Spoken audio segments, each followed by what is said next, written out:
नमस्कार साथियों। आज हम चर्चा करने जा रहे हैं Rajasthan right to education act के अंतर्गत गैर सरकारी विद्यालयों के लिए भौतिक सत्यापन के जो कार्य होना है उसके लिए डिपार्टमेंट ने विशेष दिशा निर्देश हमारे को दिए हैं। उन्हीं दिशा निर्देशों की आज हम चर्चा करेंगे। ये प्राइवेट स्कूलों के अंदर आरटीई के तहत 25% सीटें होती हैं जिनका पैसा गवर्नमेंट उनको पे करती है। उसी के सत्यापन के लिए गवर्नमेंट स्कूल के लेक्चरर, प्रिंसिपल साहब और टीचर्स जाते हैं और उनके डॉक्यूमेंट और फिजिकल वेरिफिकेशन करते हैं। तो उस समय इस फिजिकल वेरिफिकेशन के समय हमको किन किन बातों का ध्यान रखना है, आज उसी पर हम चर्चा करने जा रहे हैं। सबसे पहले मैं आपको बता दूं, ये पत्र है 18/10/2022 का, जिसके अंदर ये सारे इंस्ट्रक्शन हमारे को दिए गए हैं। आरटीई के अंतर्गत शैक्षणिक सत्र 2022-23 के लिए गैर सरकारी विद्यालयों के भौतिक सत्यापन करवाए जाने हेतु दिशा निर्देश यहाँ पर दिए गए हैं। ये दिशा निर्देश प्राप्त हुए हैं डायरेक्टर साहब की तरफ से सभी जिला शिक्षा अधिकारी महोदय को। इसके अंदर कहा गया है कि जो आरटीई अधिनियम 2009 के तहत निःशुल्क सीट्स पर प्रवेशित छात्रों की फीस के एवज में पुनर्भरण किए जाने से पूर्व सत्र 2022-23 के लिए गैर सरकारी विद्यालयों का भौतिक सत्यापन करवाया जाना है। इस हेतु दिशा निर्देश जारी किए जा रहे हैं। इन्हीं दिशा निर्देशों पर आज हम चर्चा करने जा रहे हैं। ये दिशा निर्देश हैं गैर सरकारी विद्यालयों में सत्र 2022-23 में निःशुल्क शिक्षा हेतु प्रवेशित एवं पूर्व सत्रों में क्रमोन्नत बालक बालिकाओं के भौतिक सत्यापन संबंधी भौतिक सत्यापन हेतु किए जाने वाले कार्य। हम स्टेप बाय स्टेप इसको स्टडी करेंगे।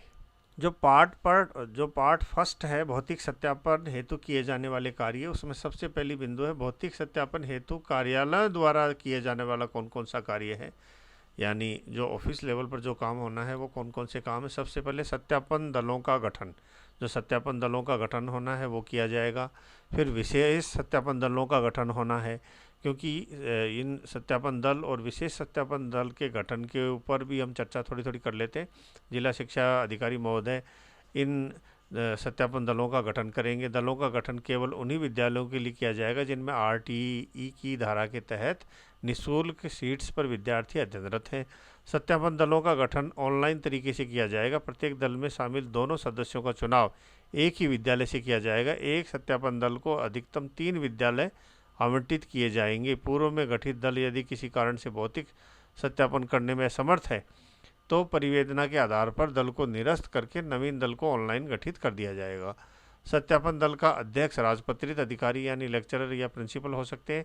एक अन्य सदस्य उपलब्धता के आधार पर व्याख्याता, वरिष्ठ अध्यापक, अध्यापक या क्लरिकल ग्रेड का कोई भी कर्मचारी हो सकता है। प्रारंभिक शिक्षा में पर्याप्त संख्या में राजपत्रित अधिकारी उपलब्ध न होने की स्थिति में दलों के अध्यक्ष के रूप में माध्यमिक शिक्षा के प्रधानाचार्य या प्रधानाध्यापक, व्याख्याता लिए जा सकते हैं। शेष सदस्य मैं डिस्कस कर ही चुका हूँ आपके साथ में। दल गठन के समय यथासंभव दल सदस्यों के पदस्थापन के ब्लॉक में ही गैर सरकारी विद्यालय सत्यापन हेतु उनको भेजा जाएगा। ज़्यादा दूर भेजने की यहाँ पर मंशा नहीं होती है किसी भी कार्यालय की। विशेष सत्यापन दल जो होते हैं वो ऐसे समझ लीजिए कि जो सत्यापन कर रहे हैं उनके ऊपर ऑडिट करने वाले हैं। जिला शिक्षा अधिकारी महोदय इनका गठन करेंगे।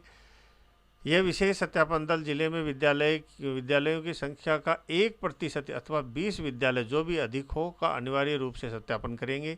ये विशेष दल उन विद्यालयों का पुनः सत्यापन करेंगे जो सत्यापन दलों द्वारा सत्यापन किए जा चुके हैं, यानी एक प्रकार से ऑडिट है। विद्यालय द्वारा विशेष सत्यापन दल द्वारा संशोधित सत्यापन रिपोर्ट को ही आरटीई वेबसाइट पर अपलोड किया जाएगा तथा संबंधित कार्यालय द्वारा उसी के अनुरूप इसका मिलान कर सत्यापन किया जाएगा। विशेष सत्यापन दलों द्वारा उन विद्यालयों की पुनः जांच की जाएगी जिन विद्यालयों के भौतिक सत्यापन के संबंध में परिवेदनाएं प्राप्त हुई हैं, यानी ऑब्जेक्शन लगा है।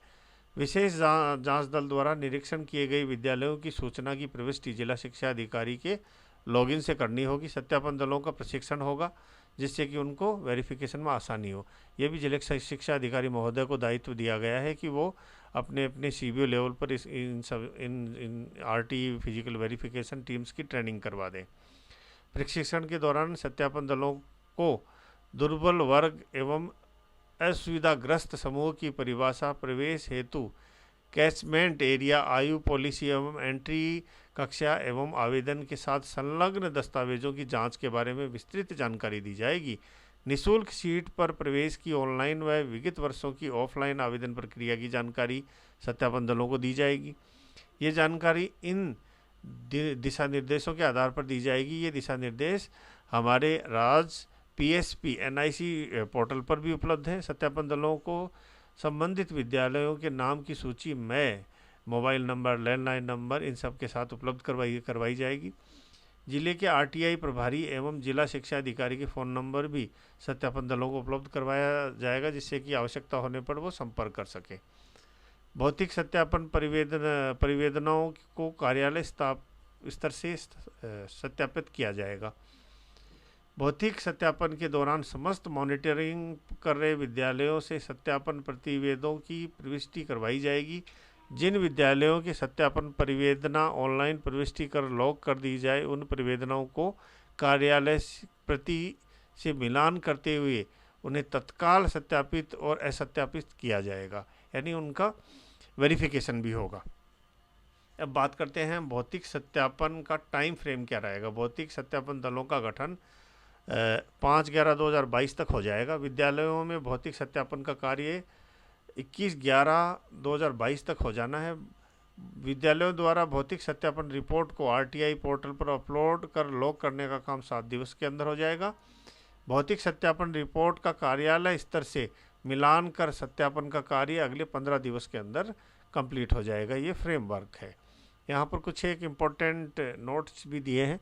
कार्यालय द्वारा सत्यापन रिपोर्ट से मिलान के दौरान रिजेक्ट की गई रिपोर्ट को विद्यालय द्वारा सही प्रविष्टि कर अधिकतम 7 दिवस के अंदर पुनः लॉक करना है। यदि विद्यालय तय समय में रिपोर्ट को लॉक नहीं करेगा तो विभाग द्वारा इन बालकों की फीस का पुनर्भरण नहीं दिया जाएगा। विद्यालय निःशुल्क सीट पर प्रवेशित बालकों को निःशुल्क प्रारंभिक शिक्षा उपलब्ध कराने के लिए बाध्य होगा, यानी उनको पैसे भी नहीं मिलेंगे लेकिन बच्चा उसी स्कूल में पढ़ेगा। RTI के भौतिक सत्यापन दल के बदलाव हेतु पूरे दल में बदलाव नहीं करते हुए केवल संबंधित अधिकारी कार्मिक को ही बदलने की सुविधा पोर्टल पर उपलब्ध कराई जाएगी तथा RTI के अंतर्गत यह कार्य जिला शिक्षा अधिकारी कार्यालय स्तर पर संपादित किया जाएगा। जिले के समस्त CBO को PSP पोर्टल पर लॉगिन किया गया है, जिससे उनके क्षेत्र में समस्त गैर सरकारी विद्यालयों का स्कूल प्रोफाइल तथा अन्य आवश्यक डेटा उपलब्ध है। CBO भी अपने क्षेत्राधिकार के समस्त गैर सरकारी विद्यालयों की मॉनिटरिंग तथा अनियमितताओं की सूचना जिला शिक्षा अधिकारी या उच्च अधिकारियों को दे सकते हैं। अब है हमारा महत्वपूर्ण भाग कि भौतिक सत्यापन दल द्वारा किए जाने वाले कार्य कौन कौन से होंगे। ये इम्पोर्टेंट है।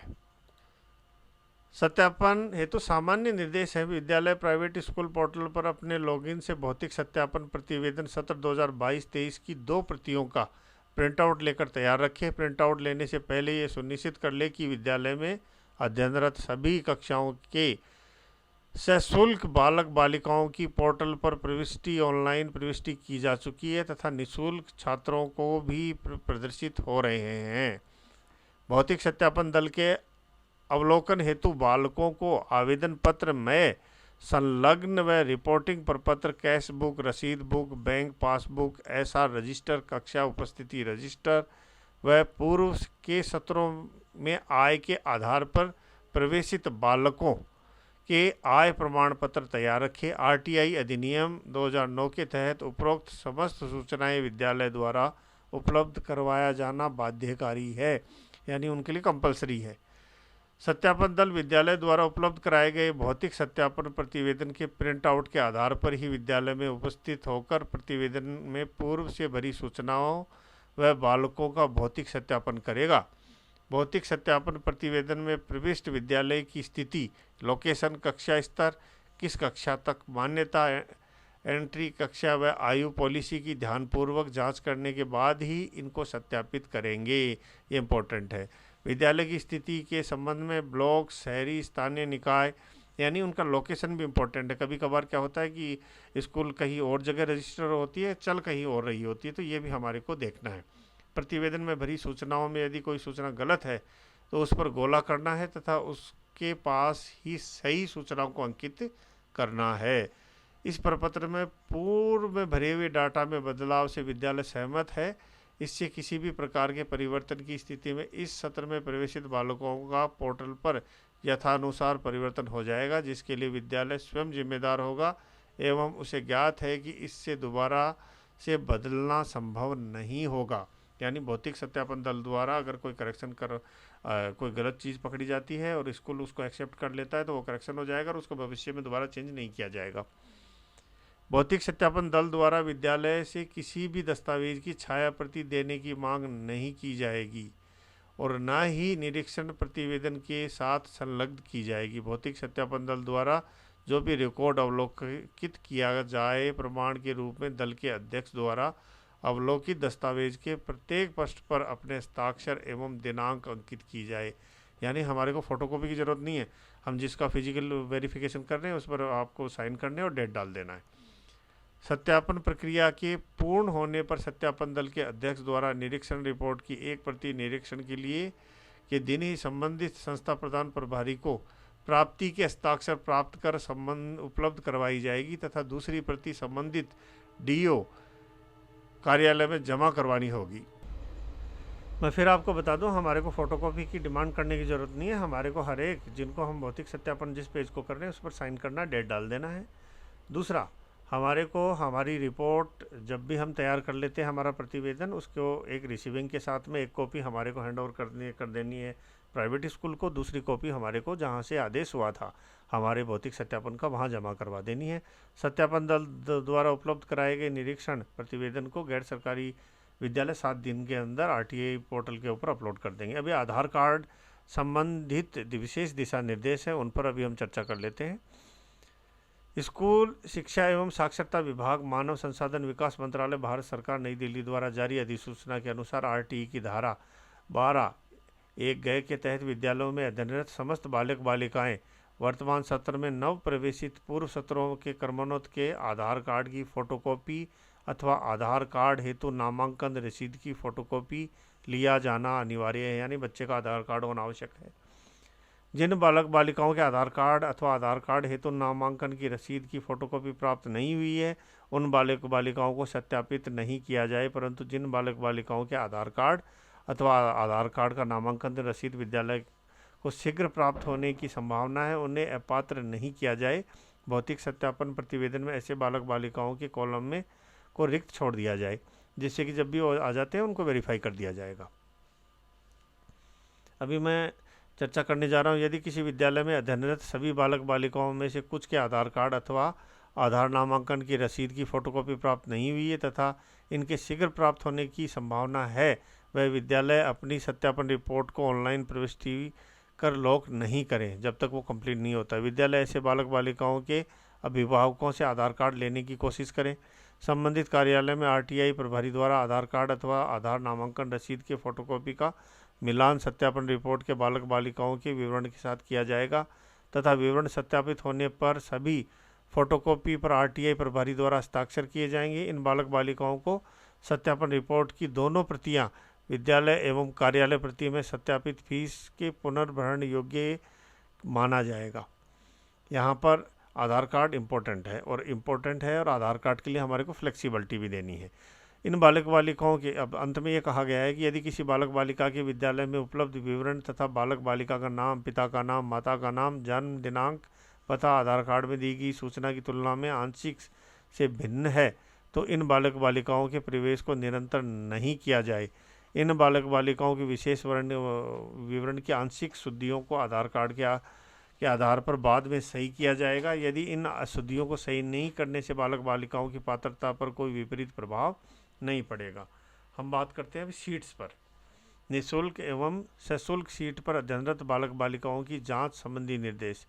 निःशुल्क प्रवेश संबंधी समस्त रिकॉर्ड का अवलोकन कर निःशुल्क शिक्षा हेतु प्रवेशित बालकों की पात्रता की जांच किए जाए तथा पात्रता के आधार पर पुनर्भरण योग्य पाए गए बालकों को सत्यापित किया जाए। यानी जो एलिजिबल हैं उन्हीं को सत्यापित किया जाएगा। यहाँ पर 25% RTI के तहत होंगे और 75% यहाँ पर रेगुलर उनके स्टूडेंट हो सकते हैं।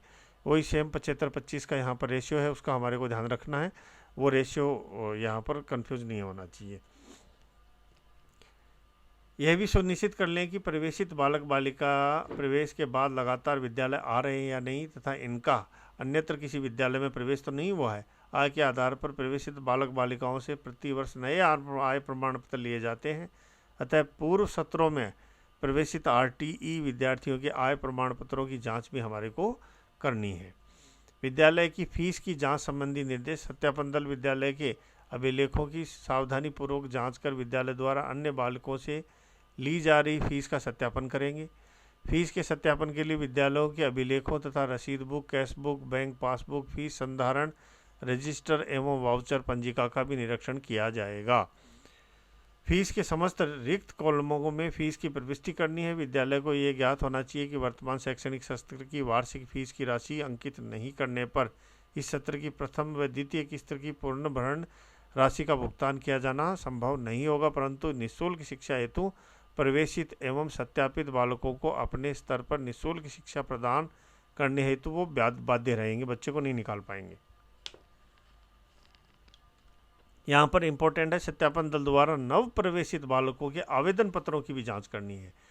यह जांच बालक के दुर्बल वर्ग एवं असुविधाग्रस्त समूह से संबंधित होने, प्रवेश हेतु निर्धारित कैचमेंट एरिया के निवासी होने तथा प्रवेश के लिए कक्षा अनुरूप आयु संबंधी पात्रता पूरी करने के आधार पर ही की जाएगी तथा इनसे संबंधित प्रमाण पत्रों की जांच की जाएगी जिनकी प्रमाण पत्रों निर्धारित तिथि तक तथा सक्षम अधिकारी द्वारा जारी किए गए हैं या नहीं, यह हमारे को जांच करना है।